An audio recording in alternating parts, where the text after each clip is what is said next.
Hello and welcome to this recording. Last Sunday I was speaking at Christchurch Duns when I was covering for the current rector's holiday, and some of the people there wanted me to a recording of what I said, and at the time I didn't record anything. So here I'm just recapping, and hopefully it will benefit those who want to listen.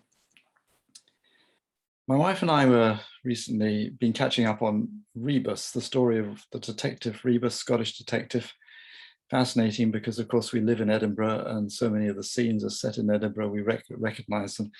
The story, the film series, the TV series, was first broadcast many years ago, I think, but we weren't around at the time, so we were just catching up. Now, Rebus is a bit of a complicated character.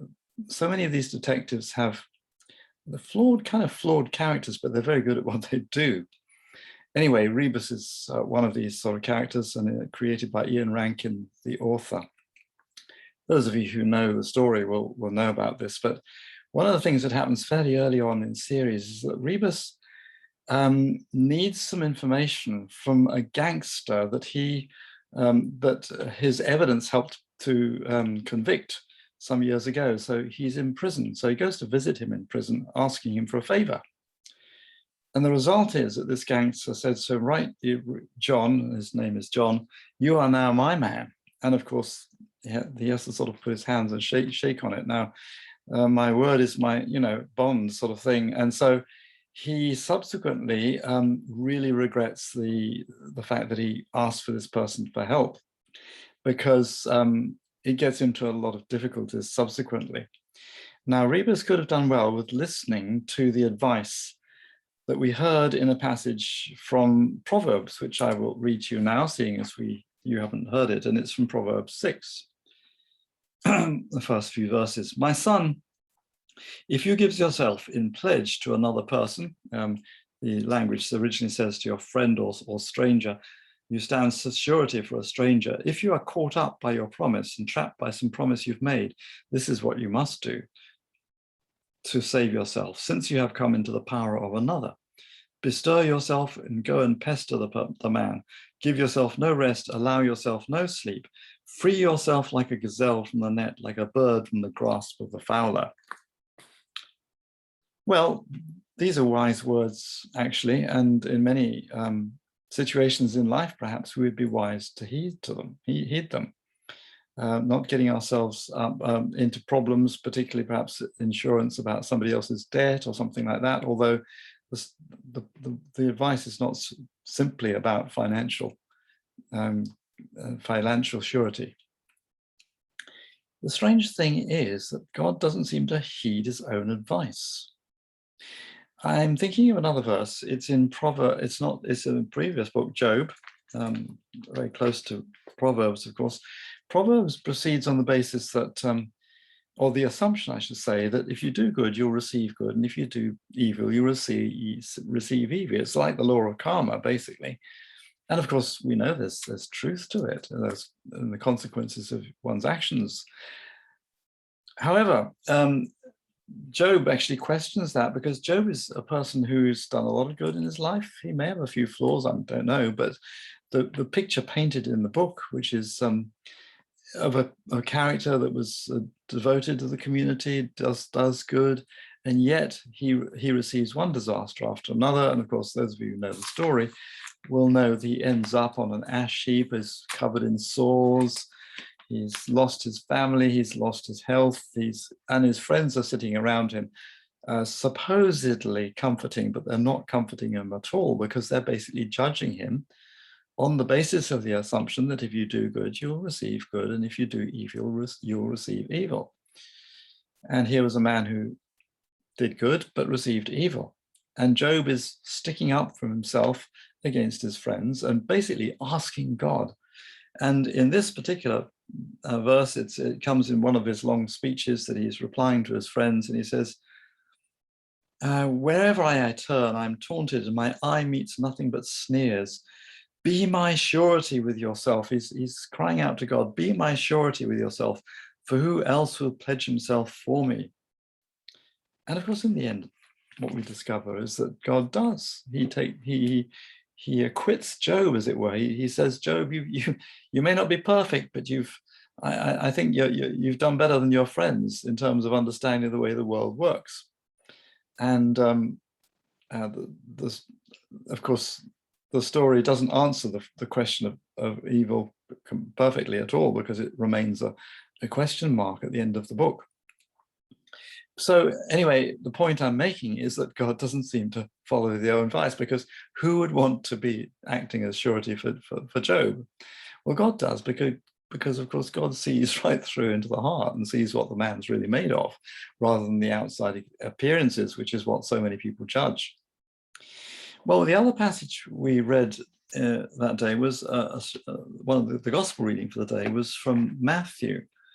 And it was about Jesus passing by Levi or Matthew at his seat of custom. Now, Matthew was a tax collector, and as you know, the local population, the Jewish population, didn't like the tax collectors at all. They had a very bad image. They were often fleecing the public for to line their own pockets, and they were sort of colluding, if you like, with the Roman occupying force.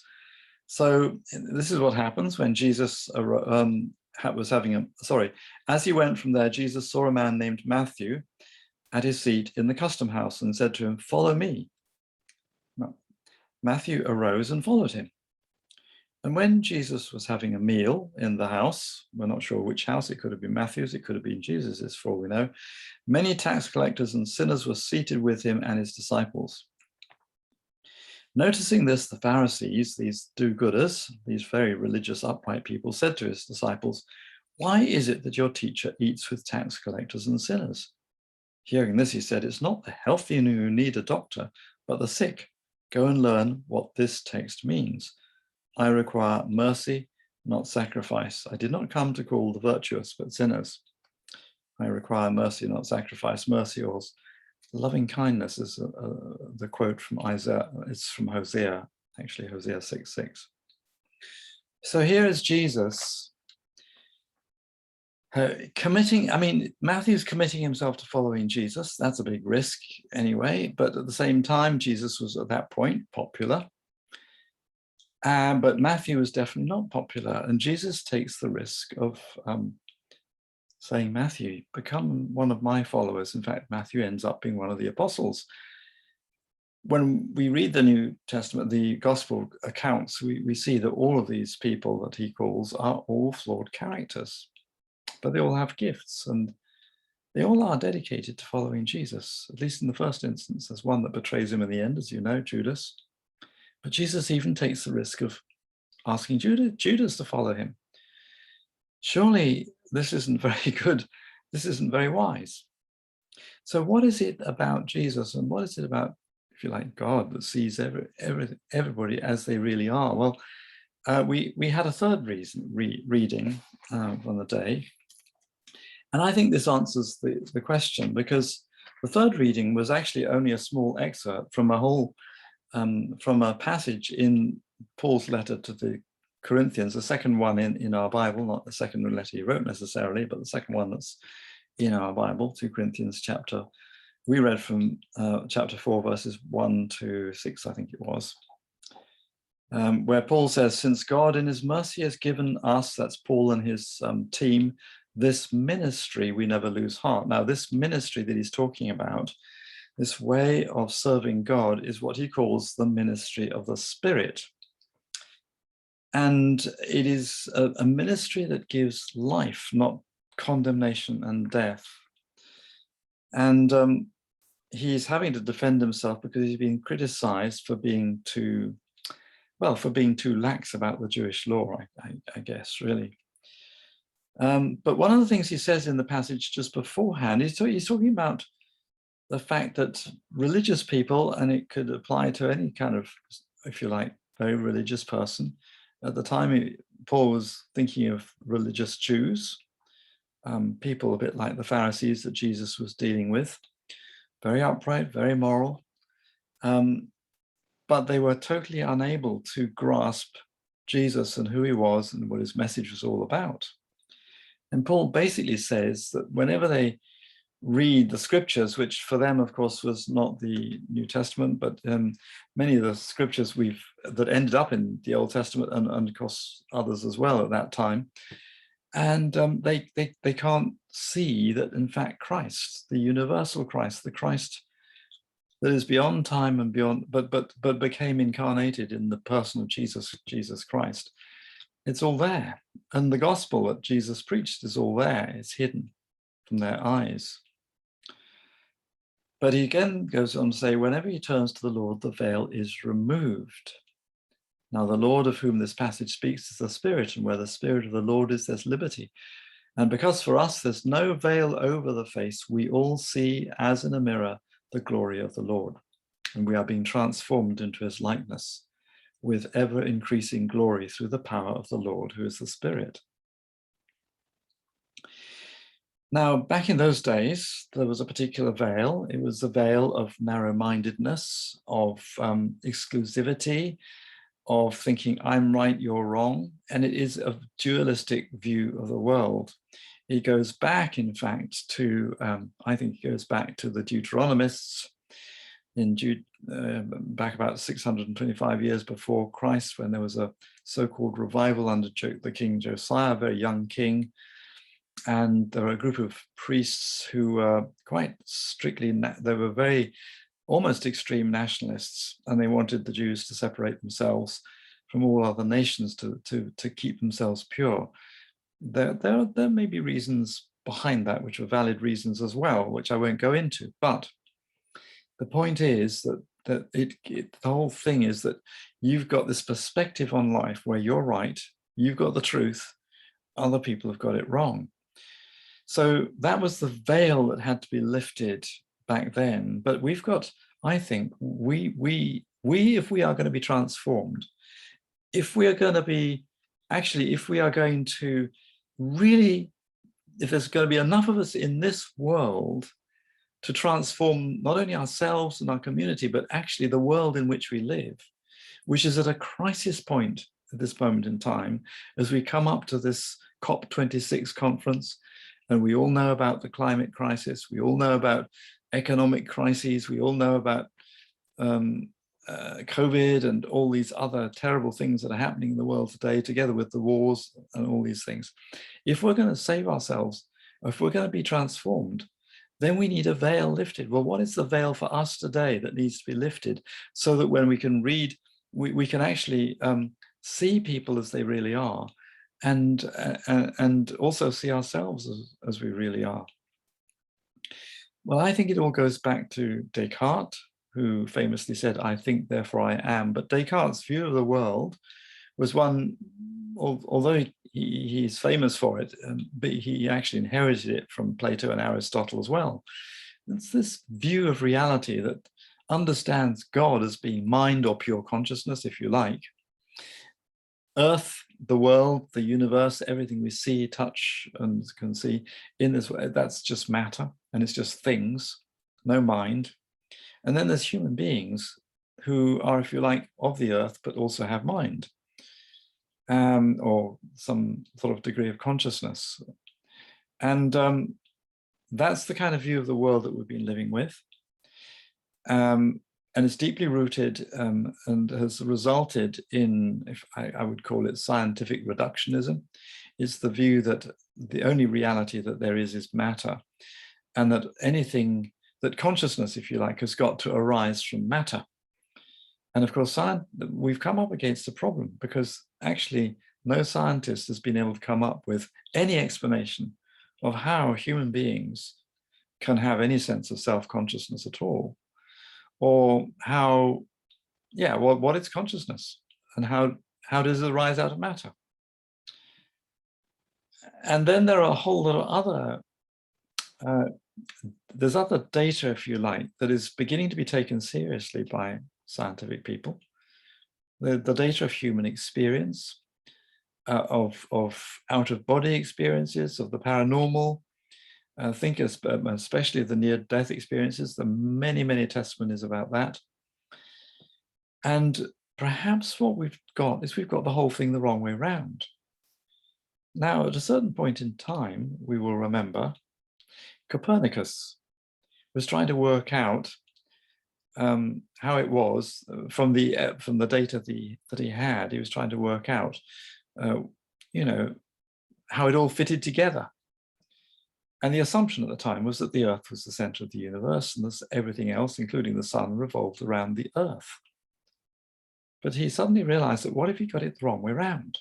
That actually the sun is the center of the universe, not the universe, but the solar system, I should say, because at the time they didn't have so much knowledge about the far, but certainly the center of the solar system. And when he made that assumption and changed it, then all the data fitted. Now, there are scientists now who are beginning to realize that perhaps we've got it the wrong way around. That perhaps the fundamental reality of everything is consciousness. And out of consciousness arises matter. Matter is an expression of consciousness in its many, many diverse forms and at many, many different levels, which means that it isn't just human beings that are conscious. Everything that is around has a degree of consciousness. Now you may say, well, okay, it's not the same as human consciousness in the sense of self-aware consciousness. But the point I'm trying to make is why we have got into the trouble that we have got so far, and this is a point that's made by somebody called Lorna Green so cogently, so clearly. She's I think a biologist by original training, but also a deeply spiritual person. And she's written some books, and I've been listening to her talking just recently. But if we turn the whole thing the other way around, everything begins to fit. The data begins to fit. And I think we need another Copernican revolution, a Copernican change of worldview, if we're going to actually survive in this world. But what is more, it's going to change our perception of ourselves and our relationship to other people and how we see other people.